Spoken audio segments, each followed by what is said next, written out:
Sahabat BTV kembali lagi di obrolan kesehatan ya. Tadi kita sudah bahas dan agak terpotong ya Pak ya. Tadi ada kabar juga bahwasanya nih TPS-TPS di ataupun tempat pembuangan sampah di Februari ini akan diambil ataupun akan dicabut. Nah ini mungkin yang akan membingungkan nanti sampah-sampahnya akan kemana seperti itu ya Pak ya. Nah ini kalau dari IAKMI sendiri Pak, ada usulan tidak ataupun nanti ada program tidak Pak untuk kedepannya untuk pengelolaan sampah? Ya, rencana pengelolaan sampah itu kan kalau di IAKMI itu kan ada beberapa kegiatan. Yang pertama itu mungkin pengelolaan pelatihan beternak cacing. Ada pelatihannya nanti dari IAKMI. Iya. Jadi dia beternak cacing itu ya, cacing itu kan ya kalau kita cerita cacing itu kan dia kan kalau untuk di daerah Sumatera Utara itu kan sudah diekspor ke Korea dengan harga 50.000 per kilo. Juga nanti ada kegiatan pelatihan pembuatan biopori. Jadi biopori jadi dalam mengurangi banjir di tingkat perumahan. Tapi kalau misalkan banjir seperti daerah Tanjung Agung nggak bisa biopori. Ya, dia tingkat perumahan. Jadi nanti biopori itu nanti kalau dia sudah proses 2 minggu itu bisa menjadi pupuk. Nah nanti ada rencananya bank sampah, nanti model bank sampah, nanti pendanaannya kumpulan warga tersebut mungkin kedepannya akan dibuat model kayak BPJS itu, Universal Healthcare. Jadi nanti ada sistem gotong royong kan. Jadi uang-uang yang dari warga tersebut yang dari proses perhitungan berapa sampahnya dan sebagainya, berapa jumlah ekonominya dan sebagainya, nanti bisa kita kumpulkan sistemnya, nanti bisa untuk gotong royong itu namanya sedekah sampah katanya. Luar sedekah biasa. Sampah ya. Kedepannya itu nanti.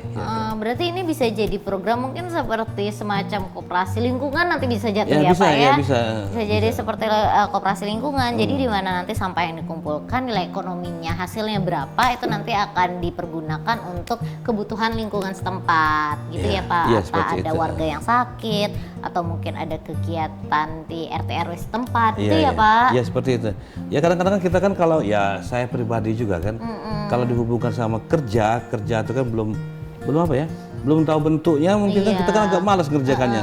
Tapi kalau sudah dihubungkan sama ekonomis dan sebagainya, ya mudah-mudahan bisa berjalan lancar. Benar, ya, apalagi kalau misalkan ini disosialisasikan ke masyarakat, diberitahu bahwasannya ini nanti bisa dijual loh dari pengelolaan sampah ini ya Pak ya. Ada hasilnya selain untuk kesehatan kita juga, untuk menjaga kesehatan lingkungan juga, untuk menjaga kebersihan lingkungan, ini nanti bisa dijual, ada nilai ekonominya, bisa menghasilkan uang gitu ya Pak ya. Ini bisa jadi sumber pencarian juga bagi masyarakat juga gitu.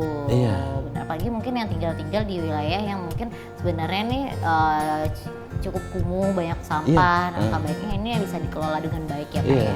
Sebenarnya kan kalau kita lihat ya benar deh. Bisa kita bagi mungkin sampah organik, sampah anorganik, dan sampah yang masih layak dijual. Kayak yang diambil oleh pemulung-pemulung tersebut kan. Itu sebenarnya bisa menjadi, saya kira bisa meningkatkan taraf ekonomi warga masyarakat juga. Luar biasa sekali loh. Sebenarnya program-program dari pemerintah ini juga sudah baik ya Pak ya. Belum lagi ini ada dari IAKMI juga akan ada program-program ke depannya untuk pengelolaan sampah. Seperti itu ada juga nanti akan ada sosialisasi ya Pak ya. Bagaimana untuk pengelolaan sampah, bagaimana ini buat apa tadi Pak yang untuk cacing itu? Beternak cacing. Juga biopori. Jadi banyak sekali nanti mungkin sosialisasi yang akan dilaksanakan ataupun diselenggarakan oleh IAKMI sendiri. Iya, mudah-mudahan nanti bisa terlaksana. Benar, kita tunggu nanti kabarnya Pak kalau kalau misalkan nanti berhasil nanti dihubungi lagi BRTP. Benar, jadi kita juga bisa tahu bagaimana sosialisasinya, bagaimana realisasinya juga ke masyarakat terkait dengan pengelolaan sampah ini. Pak, ini mungkin kita akan menyinggung sedikit ya Pak ya tentang kesehatannya lah Pak.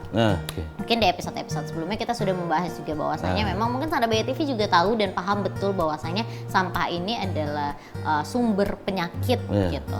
Nah ini yang paling yang biasa kita dengar kan penyakit kulit ya Pak ya, diare, malaria, DBD. Untuk penyakit lainnya ada nggak sih Pak yang ditimbulkan dari sampah ini sebenarnya? Sebenarnya kan dia kan ada beberapa penyakit itu tidak langsung kan.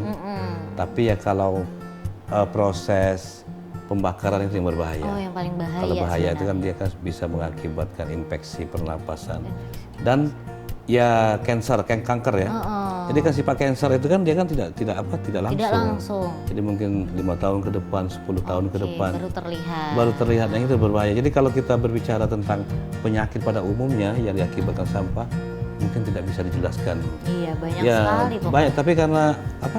Ya karena jangka panjang kan. Iya, benar. Ya jangka panjang, jadi tidak bisa jelas. Nggak kelihatan. Kalau mungkin misalkan kayak diare ini kelihatan ya Pak ya, oh Kelihatan. habis makan kotor nih kemarin, Iya. perutnya langsung tidak enak atau mungkin penyakit Iya, kayak kulit, ya. atau DBD dan malaria itu udah bisa kelihatan langsung. Tapi kalau Bisa. seperti yang tadi kanker itu Nggak mungkin bisa, proses. sudah lama baru Iya. terlihat ada oh ternyata penyakit ini yang kita kadang tidak tahu penyebabnya tuh ternyata itu. Iya. Gitu. Dan ini yang paling bahaya karena BTV. Jadi pembakaran atau melakukan membakar sampah di lingkungan tempat tinggal itu bahaya sekali karena nanti asapnya ini akan menyebabkan penyakit yang serius ya Pak Ya ya, berpengaruh kanker. terhadap gangguan pernapasan bisa ya.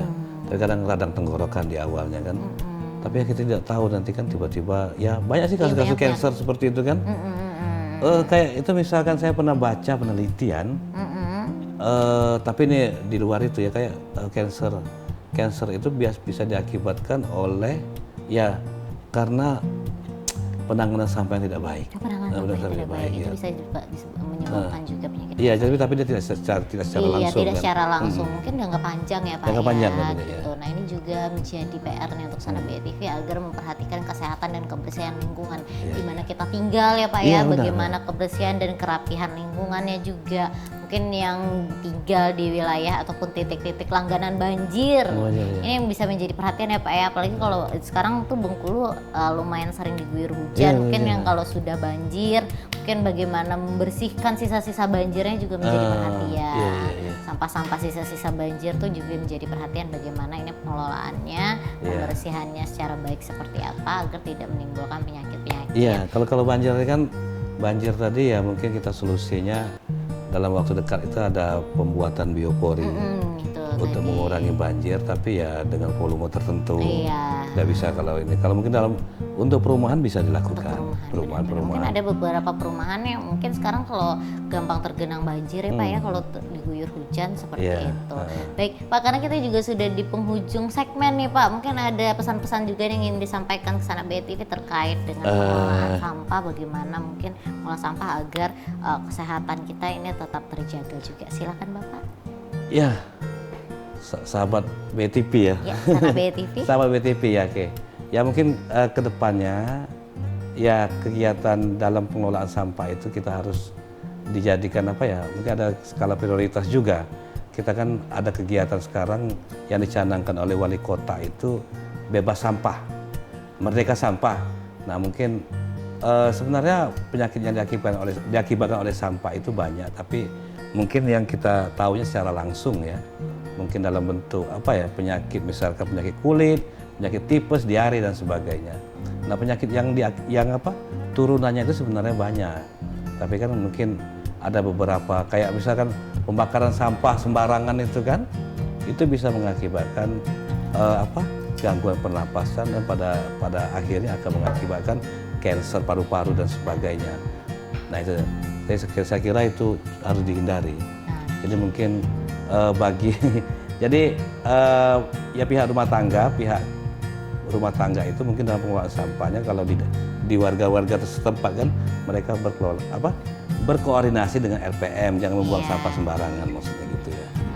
Mungkin kalau kita berbicara mengenai sampah ya Pak ya, dan juga Sana BTV ini mungkin sesuatu yang tidak asing lagi di kita, namun masih sering diabaikan terkait dengan bagaimana pengelolaan sampah ini sendiri, karena memang banyak sekali ternyata penyakit yang disebabkan oleh pengelolaan sampah yang tidak baik dan juga kesehatan lingkungan yang mungkin kurang diperhatikan seperti itu ya Pak ya. Dan untuk Sana BTV terima kasih sudah menyaksikan obrolan kesehatan untuk episode kali ini. Semoga tayangan kami tetap menjadi tayangan yang informatif dan juga menjadi hiburan yang menarik untuk Sana BTV tonton dimanapun berada. Akhir kata saya Ricky Amelia beserta segenap kerabat kerja yang bertugas pamit undur diri. Wassalamualaikum warahmatullahi wabarakatuh dan sampai jumpa. Sampai jumpa.